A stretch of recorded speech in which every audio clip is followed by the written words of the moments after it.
Hi, my name is Stuart Webb, and I'm a senior lecturer in applied linguistics and TESOL at Victoria University of Wellington in New Zealand.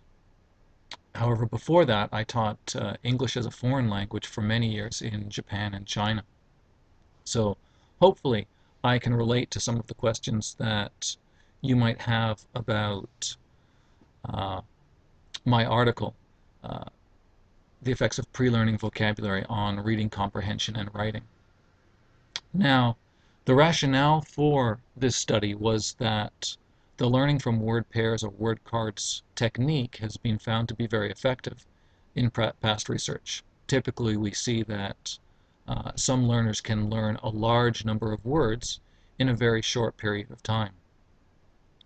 In my research, one of the things that I've tried to do is to see to what extent other aspects of knowledge, other types of knowledge besides being able to link the second language form of a word to its meaning, such as grammatical functions or collocations, are acquired through learning from word pairs or word cards. So really here, trying to see if students can gain a more comprehensive knowledge of words than just form and meaning. And some of my previous studies showed that this was the case, that students would learn quite a lot about a word through the word card technique.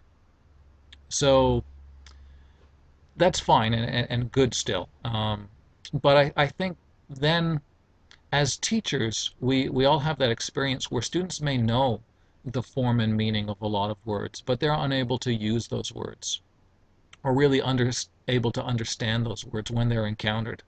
So in this study, I wanted to see whether students could understand those words effectively in written text and whether they could use those words. That was part of the justification. The second part of the justification was that the word card technique had also shown that the direction of learning was an important factor. If you learned receptively, um, where you see the uh, first language, sorry, where you see the second language form and have to recall the first language meaning, that usually leads to better receptive knowledge than productive knowledge. And in contrast, if you learn productively, if you see the first language meaning and have to recall the second language form, uh, that typically leads to greater productive knowledge. So in terms of language skills, this would suggest that learning receptively would lead to greater knowledge in terms of reading comprehension than learning productively, and vice versa. If you learn productively, you would be able to use the words more effectively than if you learn receptively. So that seemed to have a very useful uh, in the classroom implication, which I was interested in investigating. So those were the two reasons I thought that this would be useful to look at. I'm not going to go into the results because you have the paper to look at. But if there are any questions, I'm happy to answer those online later on in the online portion of this project. But I would like to note a couple of the limitations, I think, with the research. And primarily, I think it's important to think about the limitations of the tests. These tests are fairly narrow in scope. The reading comprehension test is a true-false test, where you have a 50% chance of getting the answer wrong. The productive test is a picture description test, where students had to write words in a sentence.